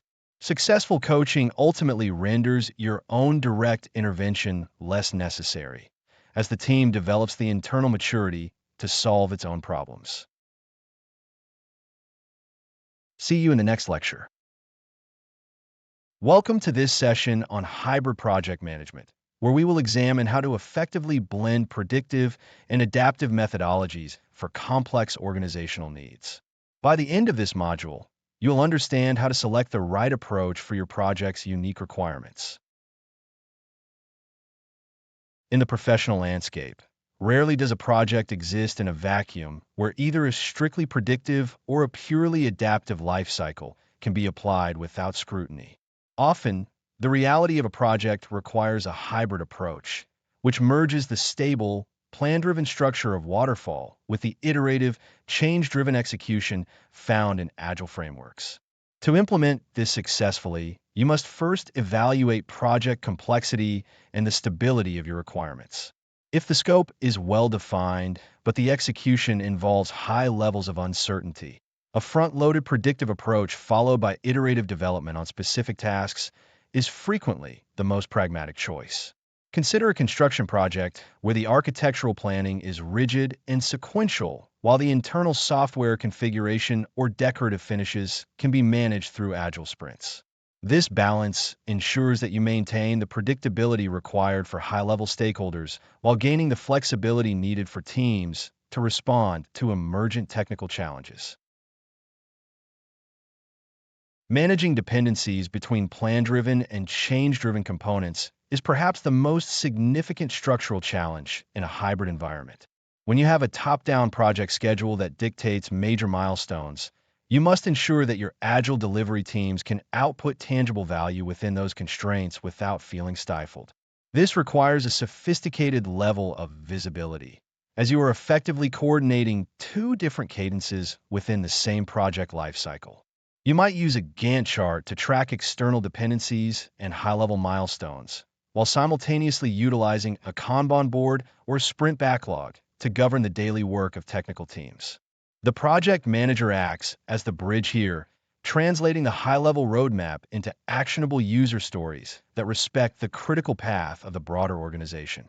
Failure to synchronize these two worlds usually leads to a dissonance where the plan becomes irrelevant or the execution team becomes disconnected from the strategic goal.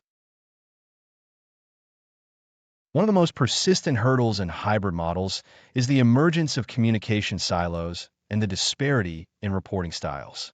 In a purely predictive world, reporting is usually based on progress against a baseline, whereas in an agile context, it centers on velocity, burn-down charts, and value throughput.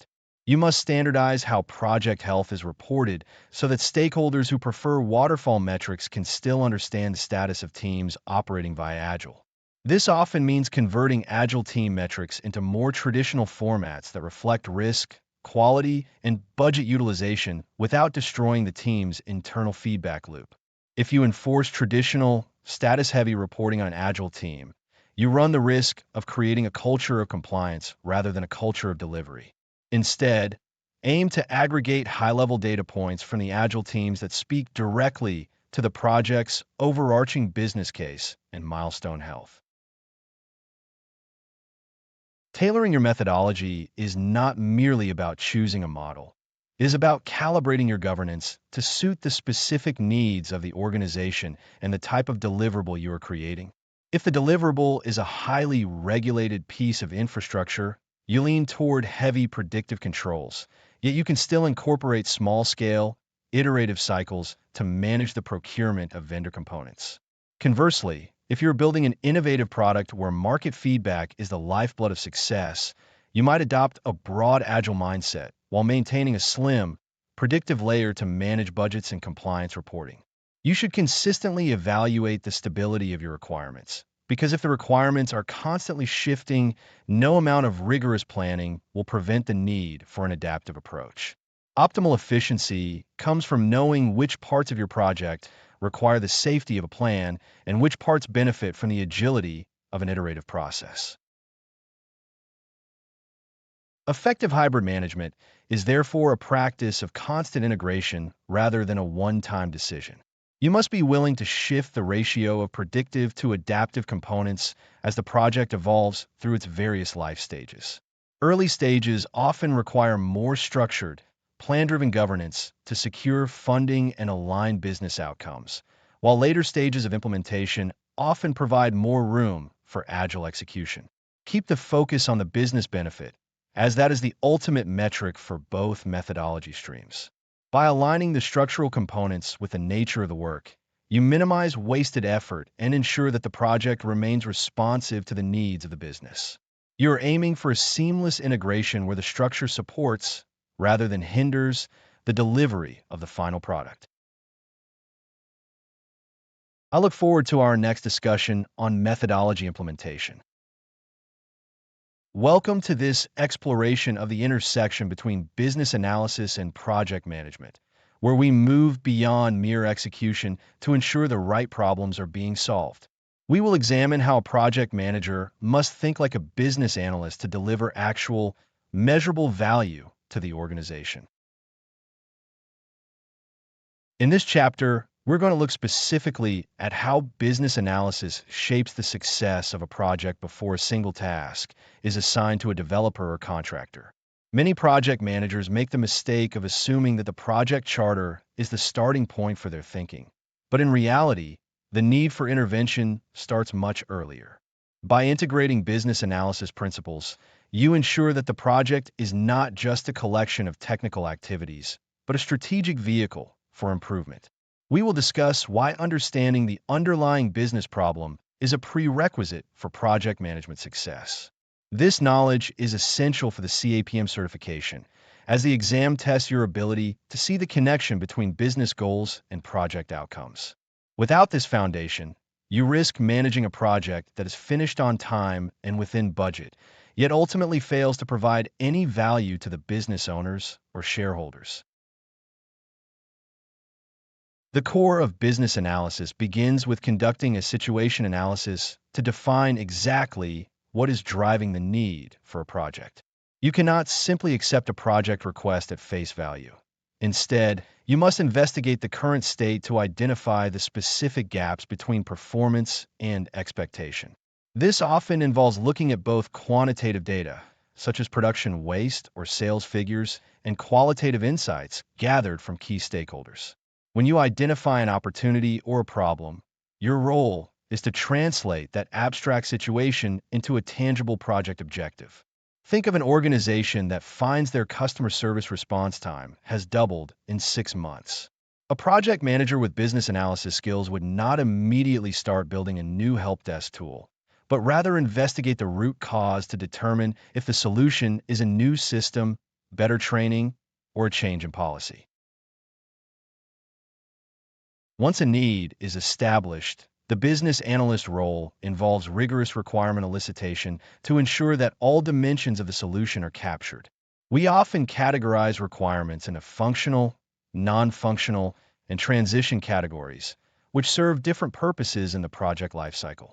Functional requirements describe what the product must do to satisfy the user, such as a feature that allows a customer to check out online using a digital wallet. Non-functional requirements, on the other hand, define the quality attributes of the system, such as how fast a page must load or how secure the data encryption needs to be under load. Transition requirements are frequently overlooked, yet they are crucial for moving from the current state to the future state, encompassing activities like data migration or staff retraining during the implementation phase. A well-rounded project manager understands that ignoring any one of these categories will inevitably lead to rework during the delivery stage. From a business value perspective, the project lifecycle should be seen as a bridge connecting the current state to a future desired state that delivers higher efficiency or revenue. Every piece of work performed within the project must have a clear traceability back to a business objective that justifies the investment. This is why we establish the business case and the benefits management plan early on, as these documents provide the justification for the project's existence. A business case outlines the financial, social, or operational justification for the investment, effectively answering why the organization should spend money on this project rather than another. The benefits management plan then acts as the map for how those expected benefits will be realized and measured after the project is officially completed. If you cannot trace a deliverable back to an item in the business case, you are effectively performing gold plating, which consumes resources without contributing to the organizational goals.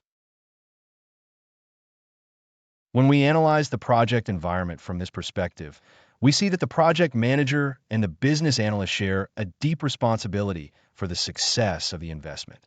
While the project manager focuses on the delivery of the scope, schedule, and resources, the business analyst ensures that the scope remains aligned with the intended strategic value. This partnership reduces the risk that the project will become disconnected from the shifting market conditions or internal business priorities. As you prepare for your exam, keep in mind that the PMI views these roles as complementary, especially in projects where the business need remains fluid throughout the execution process.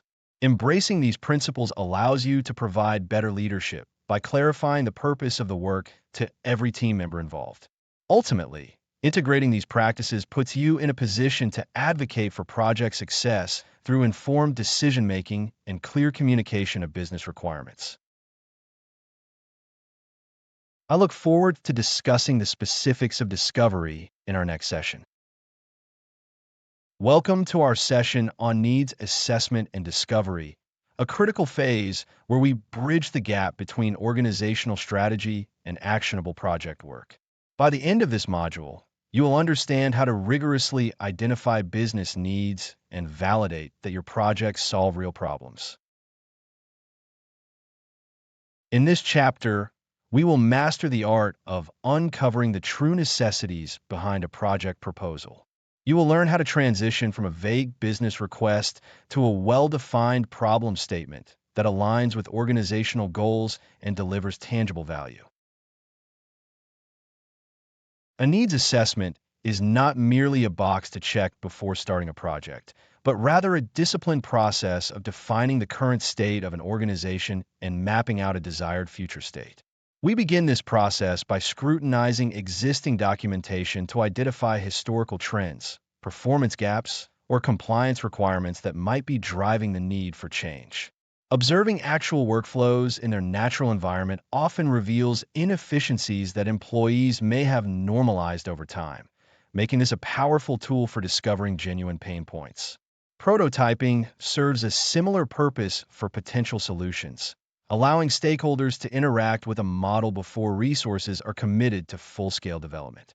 When we compare where the organization currently sits against where it intends to be, we inevitably surface gaps in skills, technology, or processes that must be addressed. This identification of capability gaps is the fundamental basis for justifying the project investment in the first place. You are essentially acting as an investigator, ensuring that the project charter is built on a foundation of verified necessity rather than speculative assumptions. Once you have identified a potential gap, the next phase involves evaluating the viability of various options through formal cost-benefit analysis and feasibility studies. It is common for novice project managers to leap directly into solution mode, but a rigorous analysis demands that we look at the financial and operational implications of different approaches. A cost-benefit analysis forces you to quantify both the expected returns and the total cost of ownership, which includes everything from initial development to long-term maintenance. Parallel to this, a feasibility study confirms whether the organization actually possesses the technical, legal, and operational capacity to implement a specific solution. This ensures that the efforts we exert and the capital we expend are directly tethered to the broader organizational strategy. If a proposed project does not advance the strategic objectives of the firm, it represents a misallocation of resources, regardless of how well it is executed. By systematically filtering ideas through these lenses, you provide stakeholders with a clear, evidence-based recommendation for the path forward. Finally, this discovery process provides the high-level requirements and project vision necessary to draft a project charter that can actually secure executive approval. When you document the problem statement clearly, you create a shared understanding among all parties involved, drastically reducing the risk of scope creep later in the project lifecycle. You are essentially translating high-level business goals into a structured document that defines the boundaries and the intended value of the project. This early work clarifies the project constraints, which we have discussed in previous sessions, and sets the tone for how the team will interact with stakeholders during the requirements elicitation phase. Establishing a clear vision at this juncture ensures that if the project encounters significant hurdles during the execution phase, the team can circle back to the project charter to recenter themselves. You are creating the blueprint that dictates the success criteria, performance metrics, and the ultimate definition of what constitutes a delivered, valuable project. This disciplined approach prevents the common pitfall of spending months on a project that fails to solve the underlying business problem. I look forward to seeing you in our next session. Welcome to our focused look at drafting the project charter, a pivotal step in project integration management. In this session, we will examine the essential components required to formally authorize a project and define the project manager's authority. The project charter is not merely a bureaucratic requirement. It serves as the foundational document that explicitly transitions a project from a business concept into an authorized organizational undertaking. By signing the charter, the project sponsor provides the project manager with a mandate to apply organizational resources to project activities. Without this formal authorization, any effort invested in planning or execution lacks the necessary legal and operational backing. You can view the charter as the contract between the project team and the performing organization, ensuring that everyone is aligned on the fundamental goals from the outset. Because this documentation establishes the high-level boundaries, It is crucial that it reflects the initial business case and the strategic alignment of the project. If the charter is vague, the following planning phases will suffer from mission creep and ambiguous priorities that are difficult to correct later. A well-crafted charter acts as a North Star, guiding the team when constraints begin to tighten or requirements evolve. It is your primary instrument for asserting your role and protecting the project from unauthorized changes or scope expansion. To draft a compliant charter, you must integrate several distinct elements, starting with the project purpose and specific objectives that address the business need. These objectives must be articulated at a high level, as the granular details are reserved for the project management plan developed in later stages of the life cycle. You should also clearly list the key stakeholders, as identifying them early ensures that their interests are recognized and managed appropriately from day one. High-level risks must be identified at this phase, even if a comprehensive risk register has not yet been established. These risks often include external market fluctuations, regulatory hurdles, or internal resource constraints that could impact feasibility. Furthermore, you need to define the project manager's level of authority, specifying exactly what decisions you are empowered to make without seeking additional sponsor approval. This empowerment is critical, as it prevents bottlenecks and allows you to make localized decisions while maintaining accountability to the project board.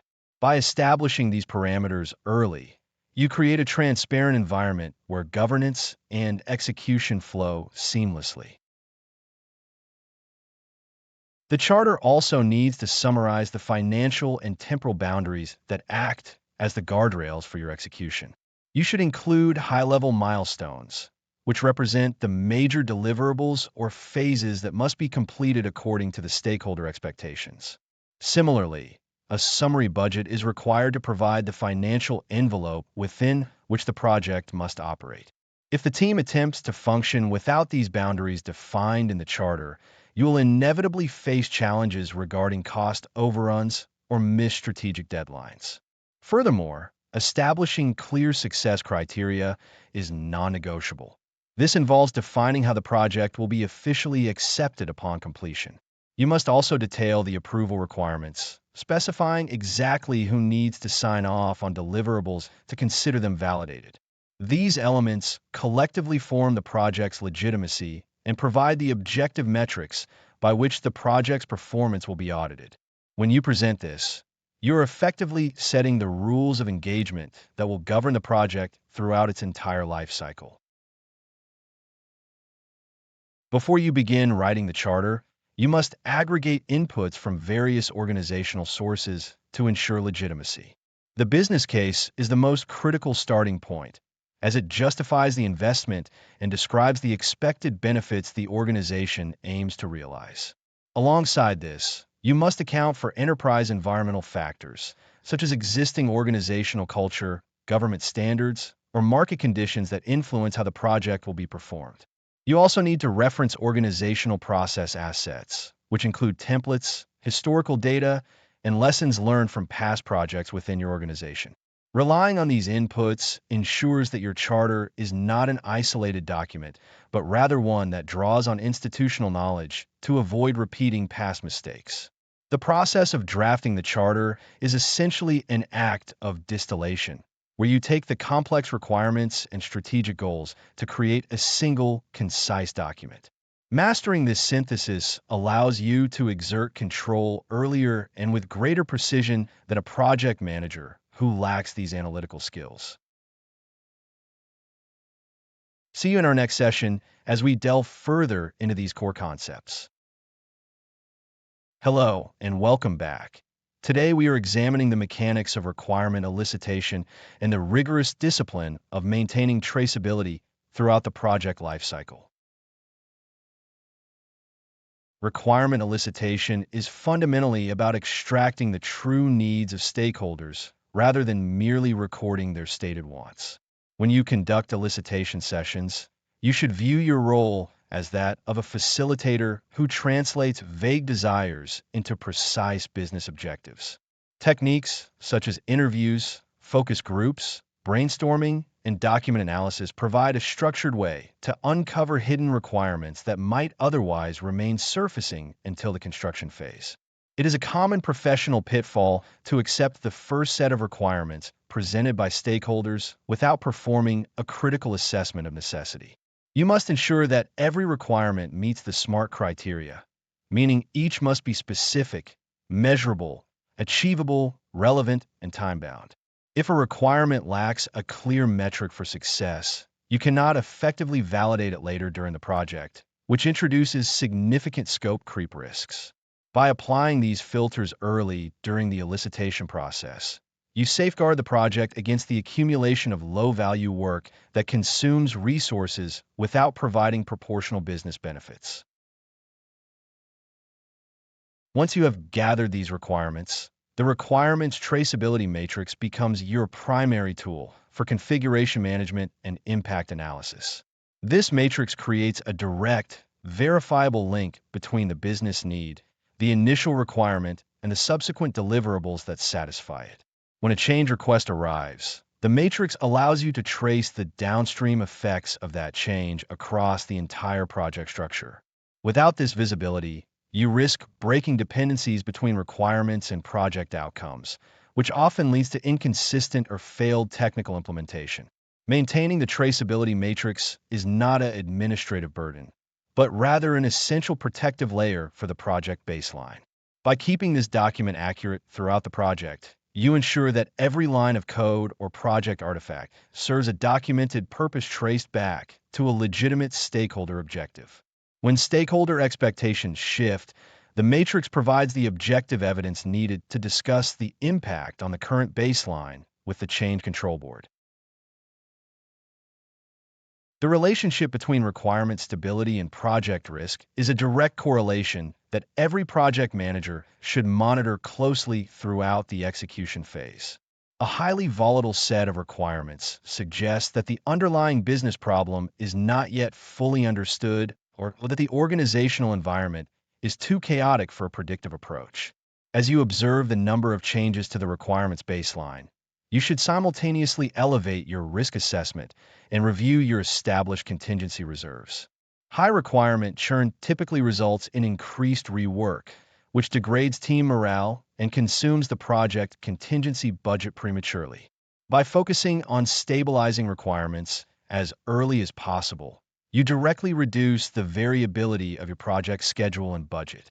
You must learn to distinguish between necessary refinements that add value and gold plating that introduces unnecessary complexity and technical debt into your project deliverables. The final stage of this process is validation, where you verify that the final product actually satisfies the original business need identified during the initial assessment.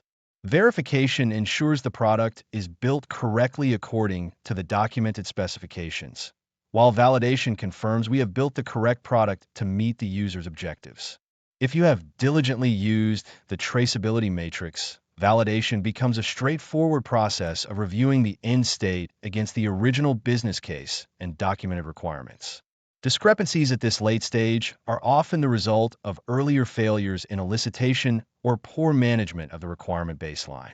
When you connect the final output to the driving business need, you provide the final proof that the project investment was indeed justified. This alignment between end-user reality and original documentation is the hallmark of a successfully managed project that provides tangible value rather than just a completed set of tasks. I look forward to discussing the next section with you. Welcome back, and let's dive into the critical topic of benefits management and realization to ensure your projects deliver tangible value rather than just technical outputs. In this chapter, we will examine the mechanisms required to track, measure, and sustain the business benefits that justify an investment. Developing a benefits management plan is the foundational step in ensuring that the project remains a viable investment throughout its life cycle. Many practitioners fall into the trap of equating project success solely with meeting the scope, schedule, and budget constraints, which is a dangerous oversight. Instead, A benefits management plan must explicitly define what the expected improvements are, how they will be quantified, and precisely when the organization can expect to see them. This document serves as the bridge between the high-level business case and the granular, day-to-day execution of project tasks. If a project outcome does not directly contribute to the realization of these defined benefits, the alignment between project activities and organizational goals has effectively been severed. You should view this plan as a living document that undergoes adjustments whenever there are significant shifts in the project environment or the overarching business strategy. By maintaining this focus, you ensure that the team is not just building something, but building the right thing for the right reasons. To measure whether these benefits are actually being realized, you must establish clear and objective key performance indicators, often referred to as KPIs. A well-constructed KPI must be specific and measurable, providing an indisputable metric that indicates if the project is creating the intended value. For instance, if a project aims to improve operational efficiency, a KPI might be the percentage reduction in processing time for a specific customer request. These indicators should be established during the initial phases and integrated into the project's reporting structure to avoid retroactive justification. You must also assign a specific benefit owner to each identified benefit, as this person is responsible for ensuring that the necessary organizational changes happen to actually capture the value. Without an accountable owner, it is far too common for benefits to remain theoretical even when the project deliverable is completed to specification.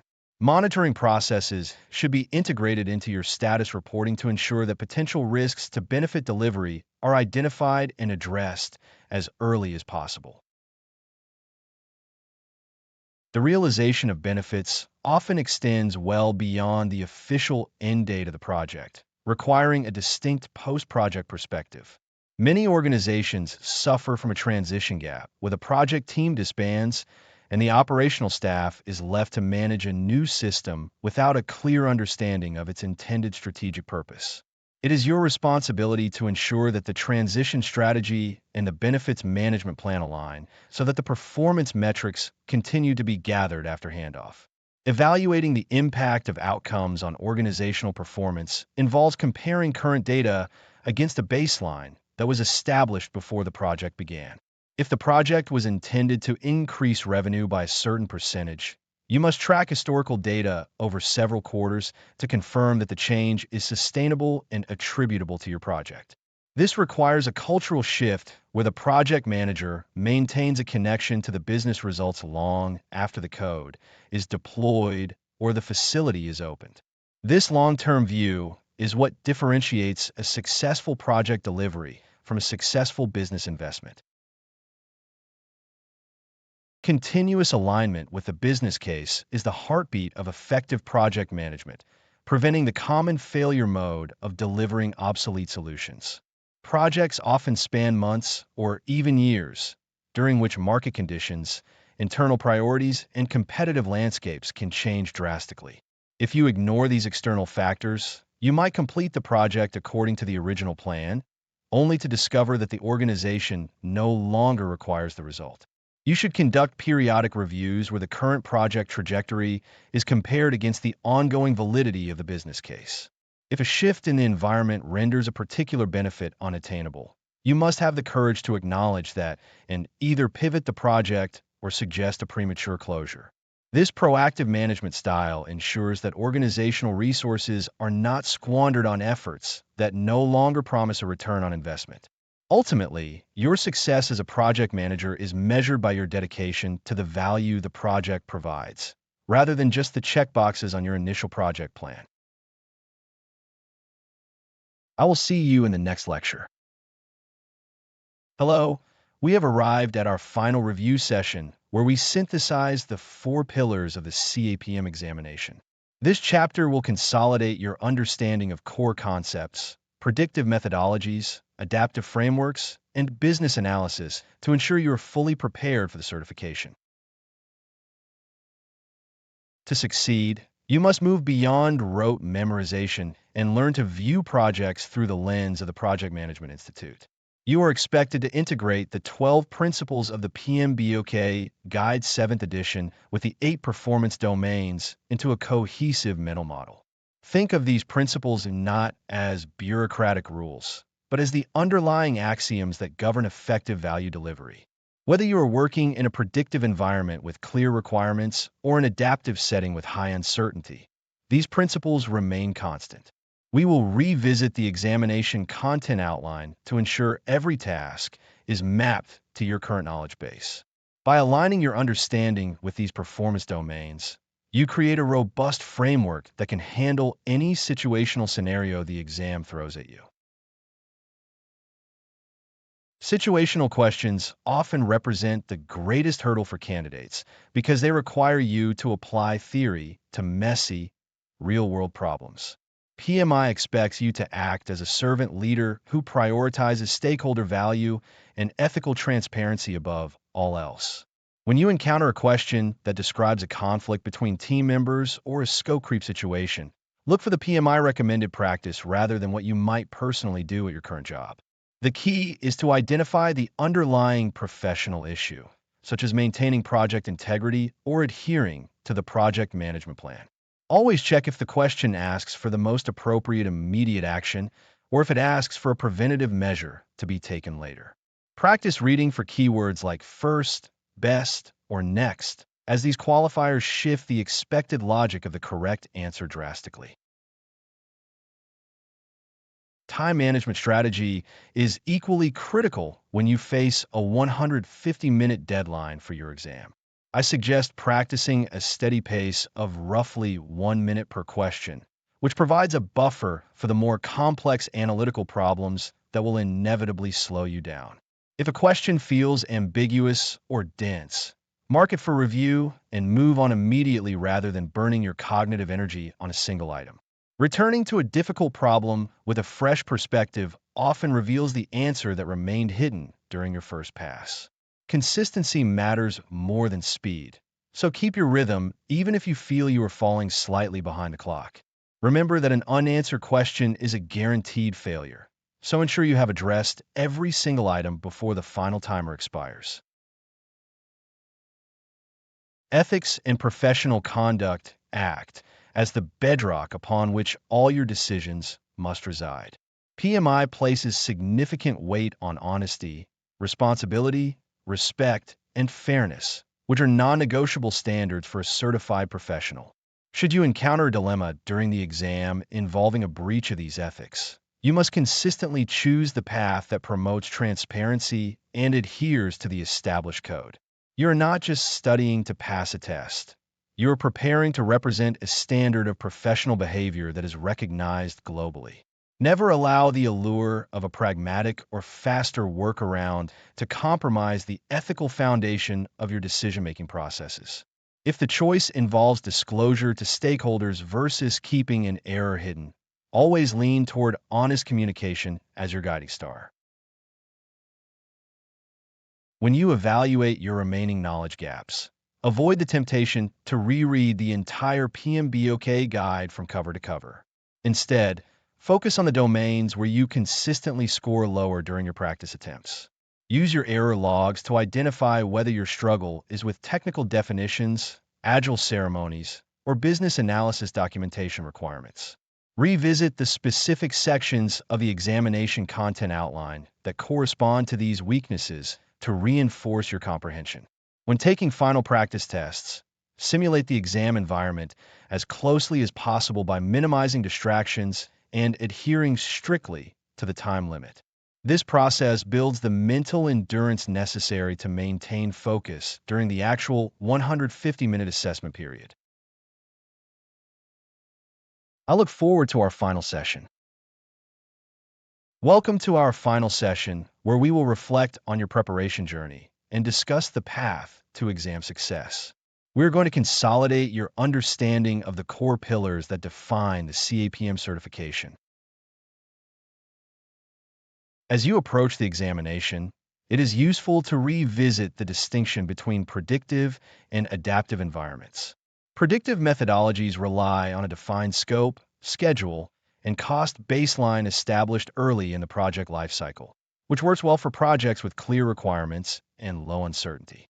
Conversely, adaptive approaches prioritize iterative delivery and stakeholder feedback, allowing teams to respond to changing requirements in real time. You must be able to switch mental models depending on whether a scenario describes a waterfall environment or an agile framework like Scrum or Kanban.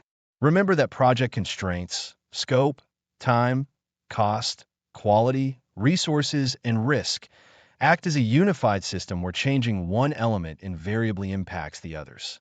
This holistic view is the foundation of competent project management and is frequently tested through situational questions that require you to identify the primary constraint in a given dilemma.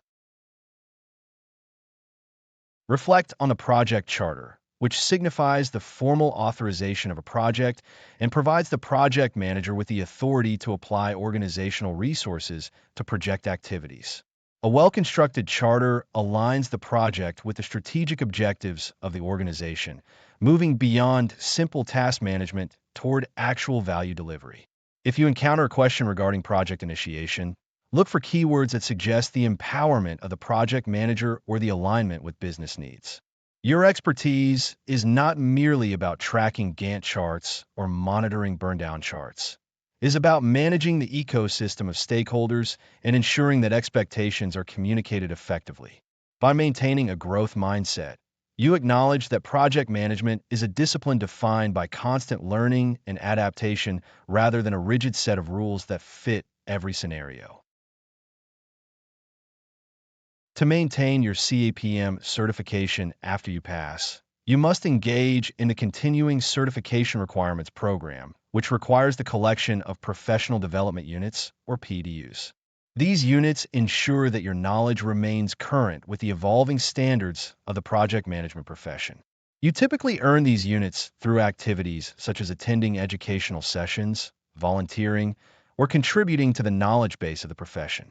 Think of these PDUs as a professional maintenance requirement that keeps you engaged with the global community rather than as a tedious administrative burden.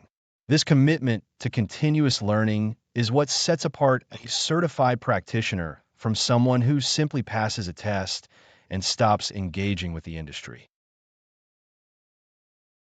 As you move into the final study phase, focus your energy on identifying gaps in your knowledge rather than rereading material you have already mastered. Utilize your time to attempt practice scenarios that test your ability to apply theory to gray areas where the right answer depends on the project context. Trust in the foundational concepts we have covered, such as integration management, stakeholder engagement, and risk mitigation, as these are universally applicable regardless of the specific methodology employed. Do not be discouraged by complex questions, as they often contain distractors designed to lead you away from the core principle being tested. Stay disciplined, remain calm under pressure, and trust the preparation process you have followed throughout this course. The global project management community is vast and provides endless opportunities for networking, mentorship, and professional growth.